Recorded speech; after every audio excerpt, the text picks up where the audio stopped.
Cumanya Aiman bila dia kata sifat 20 pada zaman kini untuk orang kita, orang biasa yang tak faham, dia selalunya ada dia punya antagonis, apa lawan dia.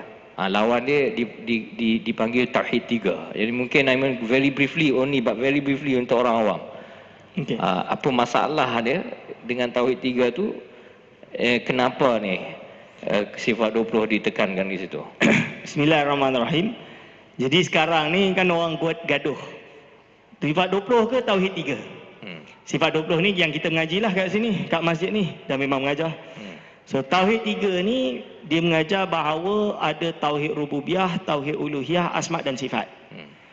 Tauhid Rububiyah dia kata beriman adanya Tuhan yang mentadbir alam ini tanpa melihat 1, 2, 3 atau 4 atau 10 Tuhan, atau dia tu Tuhan. Berarti dia kata Fir'aun ni ada Tauhid Rububiyah sebab Fir'aun kata dia Tuhan. Itu contoh dia. Tauhid Uluhiyah adalah mengesakan Allah dalam ibadah. Maka dia kata maksud mengesakan Allah pada ibadah, kita solat hanya kepada Allah, kita berdoa hanya kepada Allah. Jadi kesimpulannya, kalau ada orang pergi ziarah kubur, berdoa, ini syirik sebab dia kononnya sembah kubur. Syirik berarti dia kufur, syirik akbar.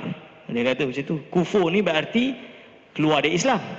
Keluar Islam ni berarti halal darahnya, halal hartanya, halal isterinya.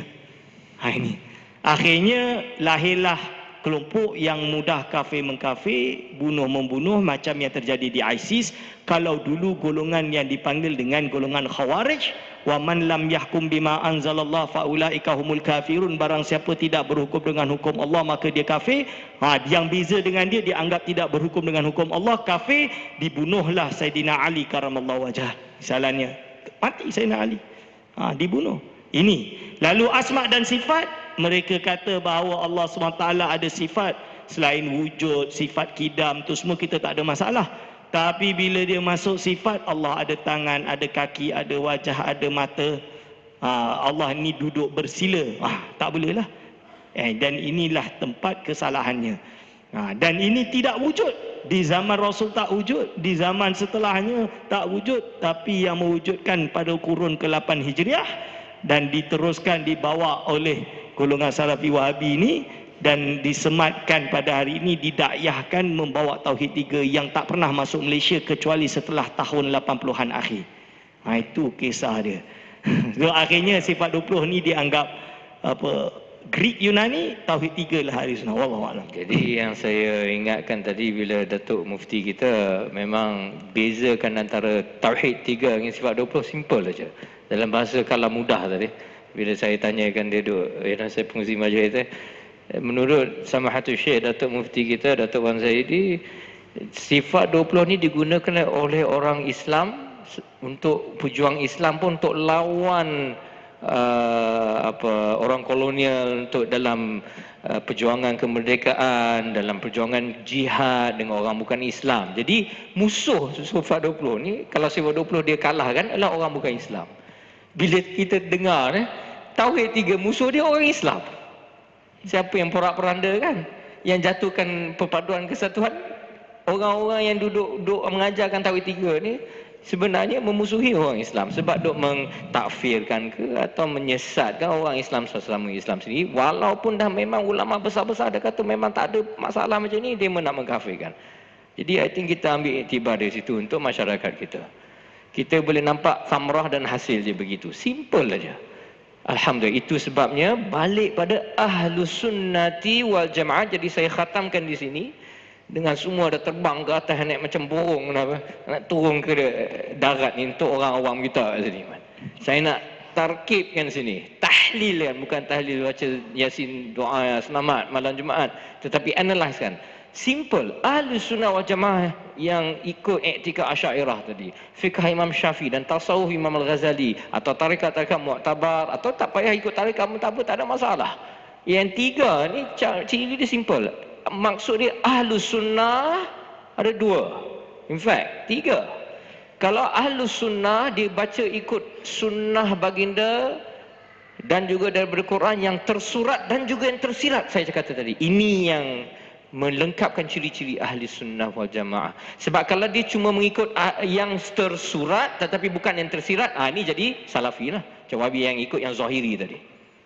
Dia ikut benda yang zahir, dia tak ikut yang batin dia. Terbaliknya kalau dia ikut tersirat tetapi bukan tersurat, dia Mu'tazilah. Dia ikut akal aja, dia tak ikut nas. Kita dua-dua, tersurat dan tersirat, ahli sunnah tu. Lepas tu ada wal jamaah, maknanya majoriti. Mana-mana kita pergi dalam dunia ni, umat Islam semua ada mazhab 4 atau Asy'ariyah atau Maturidiyah dan tasawuf yang tadi. Itu dia. Tapi kalau dah ada 14 negeri ni satu minoriti, tapuk dada tanya selera. Jamaah majoriti maksud. Sawadul azam majoriti maknanya. Ini maksud dia di sini. Dan bila dikatakan oleh baginda Rasulullah SAW, sunnah aku dan sunnah Khulafa' Rasyidin ku, bukan sunnah Rasulullah saja, tetapi sahabat-sahabat baginda juga. Yang berapa ada mangkatnya baginda Rasulullah SAW, wafatnya baginda Rasulullah SAW, 115,000 sahabat menurut Imam Suyuti radhiyallahu anhu. Jadi itulah simple kalau kita nak fahamkan untuk orang awam. Ahlus sunnah wal jamaah maknanya kita ada balance zahir dan batin, sunnah yang tersurat dan juga sunnah yang tersirat. Bukan saja hanya tersurat atau bukan hanya saja tersirat, kalau tidak masuk ajaran sesat.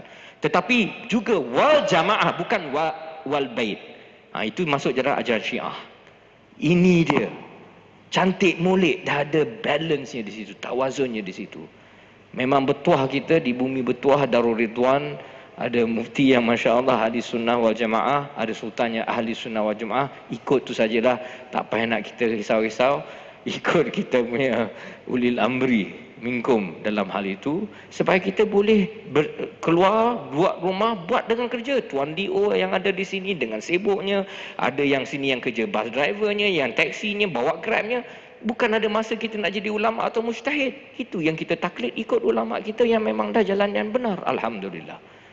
Jadi moga kita dijauhi oleh puak-puak yang memang ajaran sesat, yang memang kalau kita ikut cara mereka keagamaan tu untuk membenci orang lain, untuk mengata orang lain, untuk hanya condemn saja. Itu bukan agama kita, cara yang macam itu, cara ahli sunnah wal jamaah, manhaj al-azhari tadi yang memang kita harmonikan untuk dalam semua perkara, alhamdulillah.